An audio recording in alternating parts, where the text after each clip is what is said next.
Aloha! Welcome back to the Anxiety Coaches Podcast.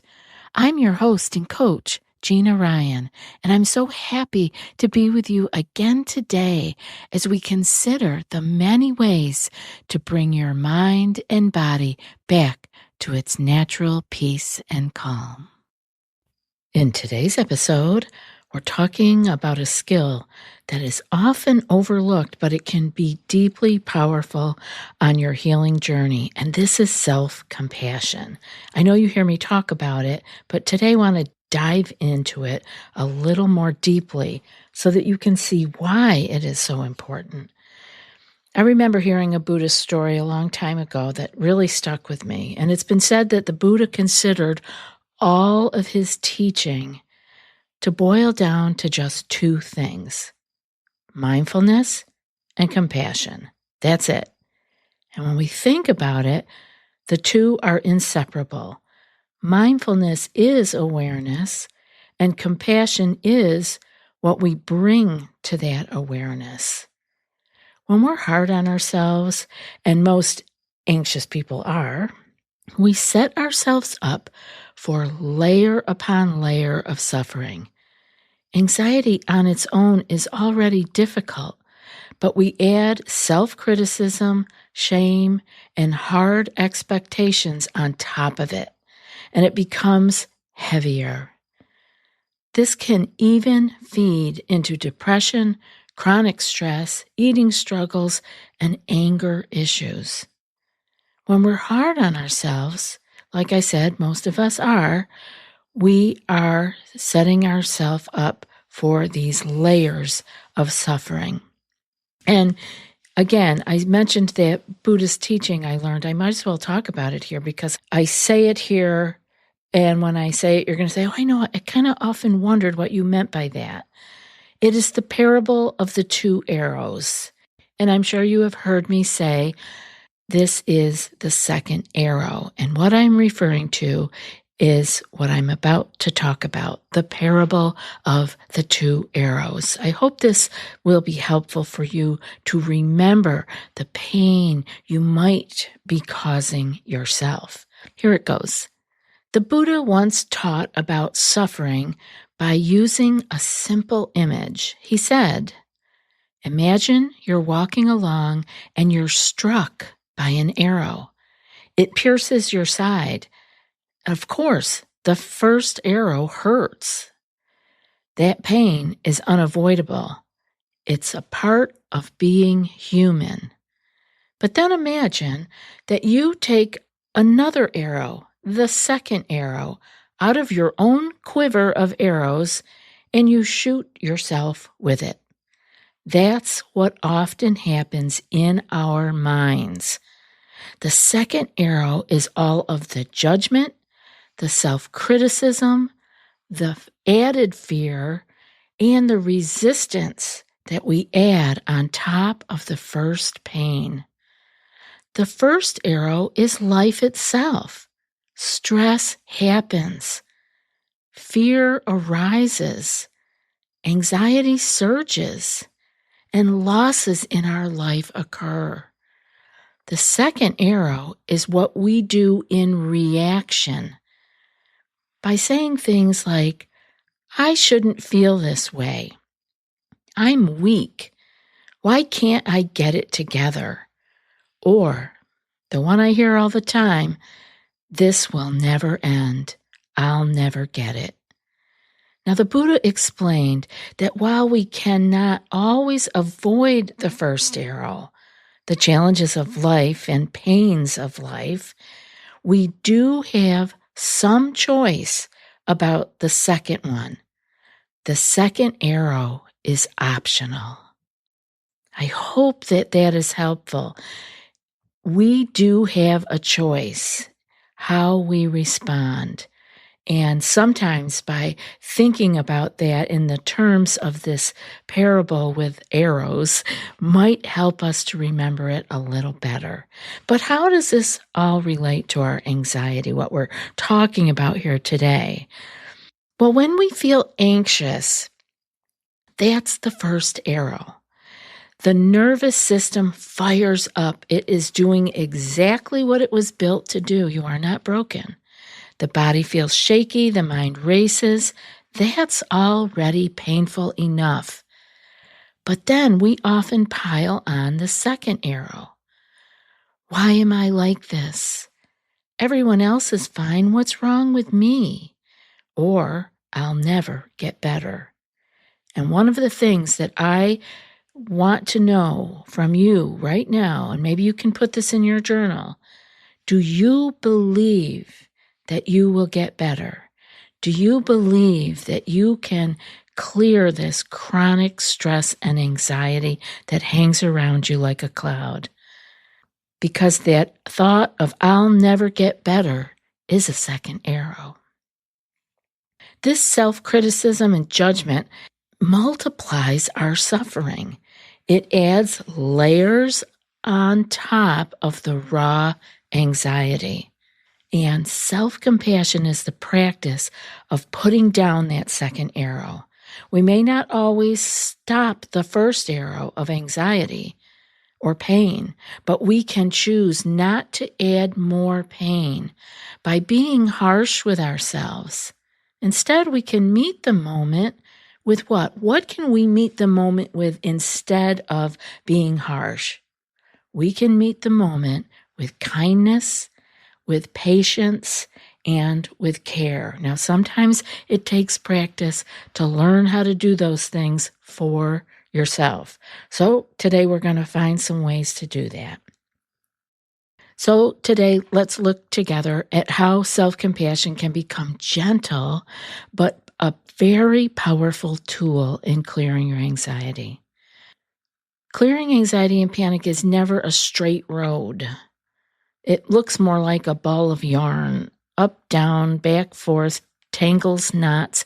It's more like a winding path rather than that straight road. It's one step at a time.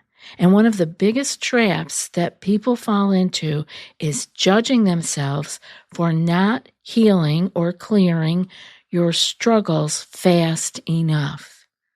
Maybe you've thought things like this, like, why am I still anxious after all this work? What's wrong with me? That inner dialogue itself can feed the cycle of anxiety. But here's the shift. One of the places where we have real power is in choosing how we treat ourselves. And that's where self-compassion comes in. Think of it as turning down the volume of that inner critic and turning up the voice of inner compassion.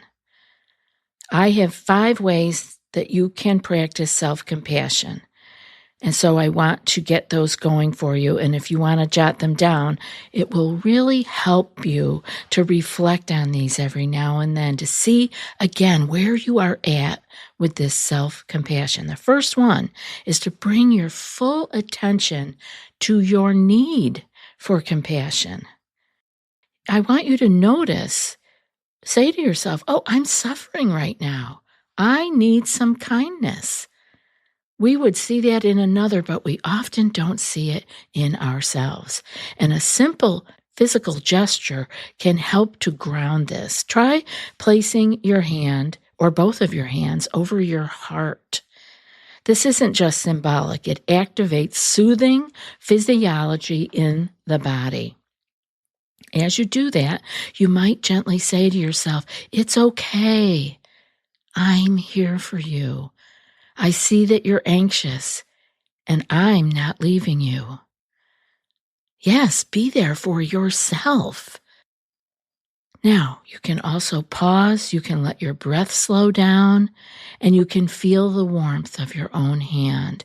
This is self-love in action, not just a thought, but something your body feels. You are embodying this idea. The second one is I want you to feel what you are really feeling. Because often we say to ourselves, I'm anxious. But what is really beneath that? Anxiety is often a cover for other emotions such as sadness, anger, overwhelm, or loneliness. If you can gently name what's really happening, you can soften. Maybe it's, I'm feeling left out, or I'm disappointed, or simply, I'm exhausted. You don't need to fix it right away. Just name it and offer yourself compassion for that specific feeling. This is a form of healing. The third one is to have a conversation with your anxious self. Imagine for a moment that your anxious self is like a younger part of you. Maybe it's a little child who just got scared. Would you scold that child for being afraid? Or would you kneel down and soften your voice and ask, what do you need right now? You can try journaling this. Write a question from your wise, calm self, and then answer it from your anxious, smaller self. You might be surprised what comes up. Sometimes it might be simple as, I need rest. I need reassurance. I need to know I'm safe. This dialogue brings integration instead of a war inside of your mind. Now, number 4 is a favorite of mine. I practiced this before I kind of knew what it was I was doing. When I heard it described, I was like, oh, I've been doing that for years. This was way back in the day. And so it is called Tonglen. I want you to practice Tonglen. That's spelled Tonglen in case you want to look further into it. And this is compassion for yourself and others. This is a traditional Buddhist practice, and it may sound unusual at first. Tonglen is about breathing in suffering, your own and others, and breathing out compassion, calm, and peace.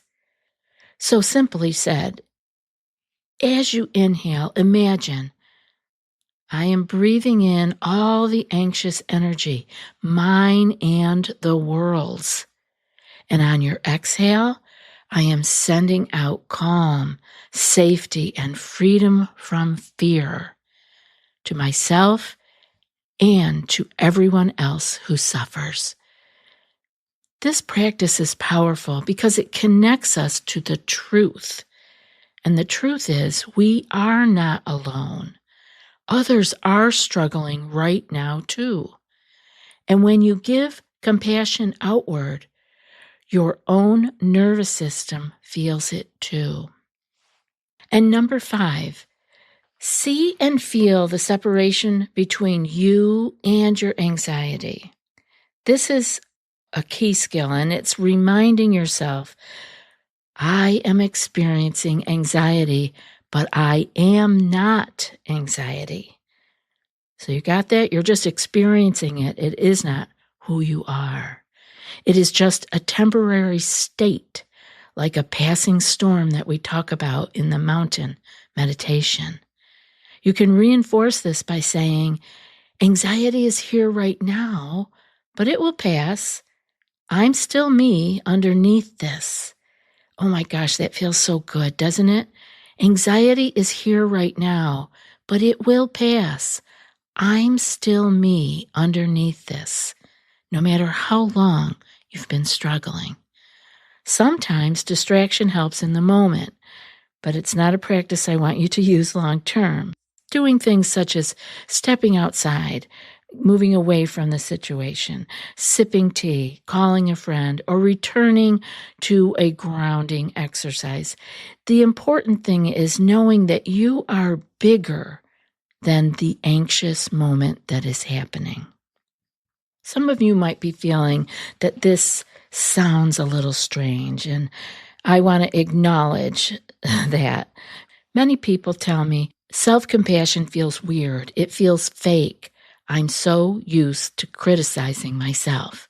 Now that's normal. Our brains are wired to focus on danger. And many of us were raised in environments where being tough on ourselves felt safer. So yes, compassion may feel very unnatural at first, but just like strengthening your muscles, With practice, it becomes your new default. Imagine the relief of having your inner voice be encouraging, soothing, and steady, especially when life feels shaky. One way to make this real is you can imagine you're caring again for that little 5-year-old child who's scared. You wouldn't yell at them or blame them. You'd soften. You'd open your arms. You'd reassure. That's the stance we're learning to take toward ourselves. No judgment, just open curiosity and care. Self-compassion isn't about excusing ourselves or pretending that everything is fine. It's about meeting our human experience with kindness instead of criticism. When anxiety shows up, compassion can become the soft landing place that helps us through. So this week, try one of these practices. Place your hand on your heart. Name your feelings. Have a dialogue. Try the Tonglen, or simply remind yourself, I am not my anxiety. Over time, you'll notice the more compassion you give yourself, the easier it becomes to navigate those anxious waves. Thank you so much for spending this time with me today. Remember, healing anxiety is a journey, one step, one breath, one act of kindness toward yourself at a time. If this episode was helpful, I'd love for you to share it with a friend who might need a little extra support right now. And don't forget to subscribe so you won't miss future episodes. Until next time, be gentle with yourself. Take a loving breath and know that you are not your anxiety. You are so much more. And now for today's quote. If your compassion does not include yourself, it is incomplete. And that's from Jack Kornfield. I'll be back in a few more days with another podcast. Until then, be well and aloha.